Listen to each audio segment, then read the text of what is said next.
Good afternoon. It's Friday, 5 o'clock, June 28th. I dropped what I was doing. I've been following these things for the last week. We've been following these as a newscast for 116 episodes now. And this is some pretty big information that we have coming out.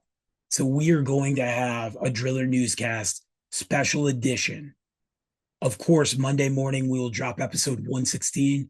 We're going to talk about thermal networks with Jay Egg. But the last 3 days from the debate, which this isn't a discussion about the debate, this is a discussion about the Supreme Court rulings as we get ready to go into a holiday week and they go into recess. By now, you should have seen from AP to Reuters to your smartphone, BBC, New York Times, Washington Post, that the Chevron Doctrine has been overturned. I want you to go, and I'm going to challenge you here because our production value of the newscast has gone up, and we have changed our ability of post-production and everything we can do for a studio. So episode 64, we were still in a budget mode, but episode 64 titled The Clean Water Act and the Chevron Doctrine. You can find it on iTunes podcasts, Spotify podcasts, YouTube, and thedriller.com. But we talk about SCOTUS versus the EPA, the implications of the Clean Water Act. This was back May 31st last year that we had these discussions. And we can see some pretty big breaking stories. And I start every week of the newscast with, this is a weekly update of the news and stories impacting the construction, drilling, geothermal, water, industry, everything that we do to help progress civilization. These type of policies impact it. This week, we had several big news bombs from the Supreme Court and beyond about this. And so first, let's talk a little bit about the Chevron Doctrine. Of course, you can go to episode 64 and learn all about this. But 40 years ago, the Chevron Doctrine was a landmark case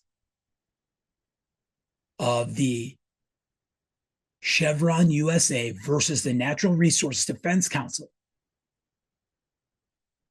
When we were finished with this, it holds that a federal court must defer to an agency's interpretation of a statute when issuing a rule, provided the interpretation is reasonable. Ooh, that word reasonable, 1 year ago, SCOTUS versus EPA, yeah, that's when everything changed. West Virginia versus the EPA, change. So it states the court argues this was consistent with the idea that Congress can delegate its legislative powers to executive branch agencies if Congress intends to allow experts to work out the hard questions that are addressing complex matters. The majority held that it made sense to defer to expert opinions. The EPA are experts. They call out for opinions. The Army Corps of Engineers who works with the EPA are experts. The USGS, our scientific foundation, are experts that we rely on. The National Weather Service are experts that when we say a significant rain event is going to rupture a dam, are things that all of these experts come together. In the past 6 weeks of the newscast, we've talked about the Colorado River Compact and how the upper and lower basins are working together, kind of, and also not working together. You'll see on episode 117 on July 8th, our feature is talking about Texas versus New Mexico and how Texas won in that suit for water allocations for the Rio Grande. And in that discussion, it was stated that New Mexico is over pumping groundwater. But last year, Navajo Nation versus the state of Arizona and the United States said that the Navajo Nation, including in New Mexico, should be accessing its readily vast amount of groundwater and be using that. So we come back, the landmark decision of Sackett versus the EPA. And oh, Brock, it's about a house. And it's about people wanting to enjoy their lake cottage. That was a 5-4 split. And I want you to remember that Justice Kavanaugh stated, by narrowing this evaluation of wetlands to only adjoining wetlands, the court's new test will leave some long-regulated adjacent wetlands no longer covered by the Clean Water Act, with significant repercussions for water quality and flood control throughout the United States. Whoa, we're talking about flood control last year. Look at our significant weather events. Look at the billion-dollar disasters we've had and how many of them continue to stack up. We have reservoirs that are 96% full right now in the Western United States. We're releasing water. And the Chevron Doctrine has a piece in there. So gutting what the EPA can do with the Clean Water Act and the protection of the waters of the United States, it goes right back to the roundtables that we talked about that were all over YouTube, that many of them talked about ephemeral streams. These are dry riverbeds with significant rain events turn into nexuses that go into our watersheds and impact our water quality. 1 year ago, Alito stated, the EPA argues that water is naturally read to encompass wetlands because the presence of water is universally regarded as the most basic feature of wetlands.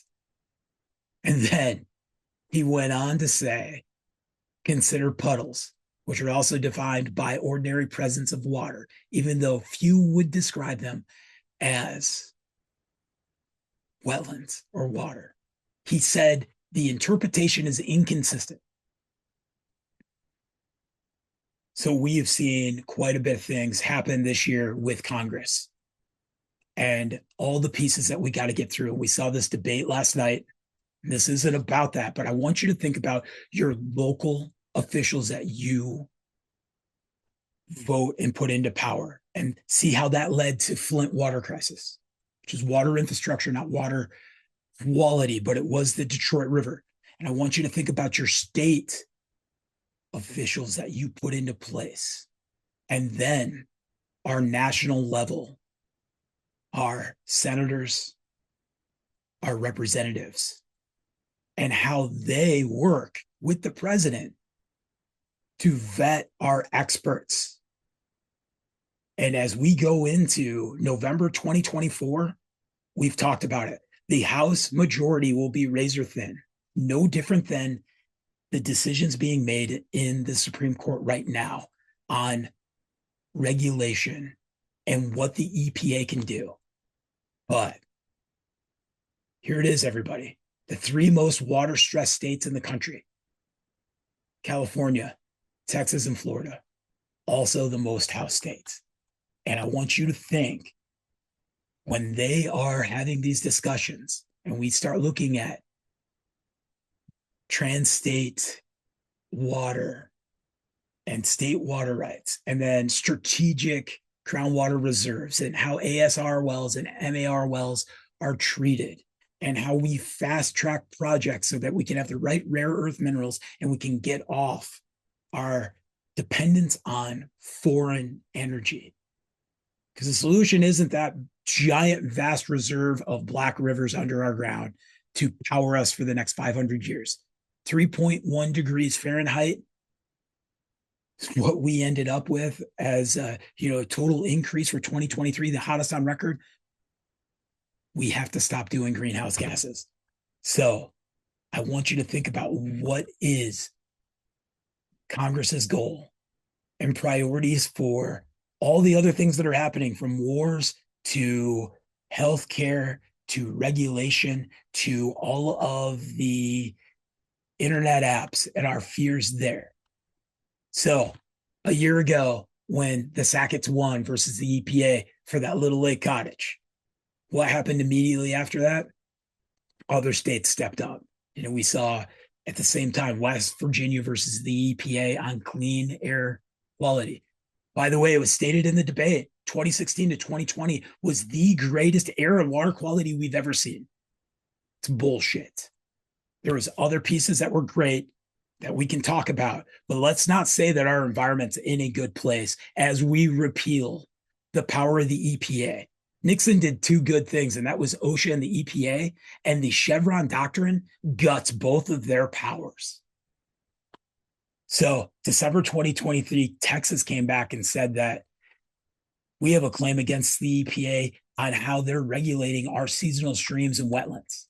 So that decision towards the Chevron Doctrine that I talked about in episode 64, we telegraphed that is now today, has been fueled by Sacketts versus the EPA, West Virginia versus the EPA. This idea that we're over-regulating.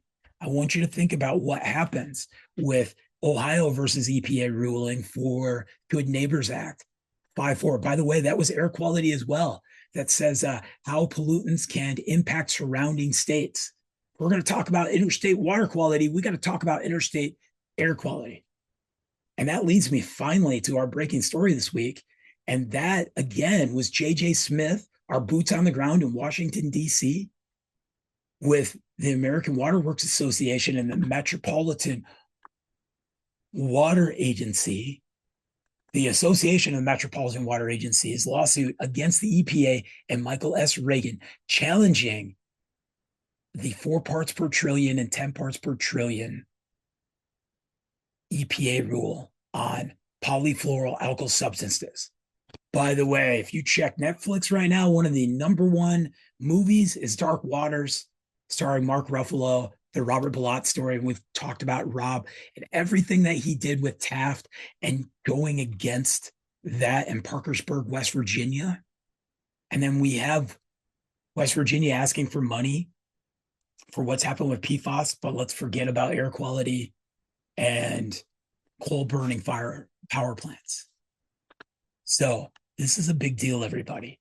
And as we look at these levels and why, the big piece why AWWA and the municipalities, metropolitan water agencies put out a 238-page discussion that's turned into a why are our primary drinking water regulations at 10 parts per trillion. Well, it comes back to the CDC, the World Health Organization, every whistleblower, the fact that we have $1 billion and $100 billion lawsuits, that PFAS will be bigger than the big tobacco settlement. And big tobacco was choice. It was lack of education, but you chose. We chose to buy Teflon. We chose to buy waterproofing, but we didn't know the impacts where the studies were there. That's where we're at with repealing the Chevron Doctrine, attacking the Good Neighbors rule, attacking WOTUS, and thinking that Congress has time to look into this and build the policy without the experts. It comes back to who we have representing us locally and at the state level, the national level, who we have for advocates and associations that we're involved in. The fact that the Geothermal Technologies Office and Department of Energy have issues in describing geothermal drilling from hot rock to ground source geothermal to what we think a private water well is or what the regulations are there to the Clean Water Act and the drinking water standards we have. And that's where we're at with breaking news. So go have a great 4th of July weekend, but I want you to think about, as you grab that corn and you throw it on the grill, how was it regulated? How did we ensure that it was safe. Where did the water come from? What was the soil like? I want you to think about when you're playing in those waters of the United States for recreation, the fish you're going to eat. This is why the Chevron Doctrine and our experts are important. Check out thedriller.com for latest content. And of course, we'll have an episode 116 and 117 coming out Monday, July 1st and July 8th. This has been breaking news, and I appreciate you taking the time to listen to me. Cheers.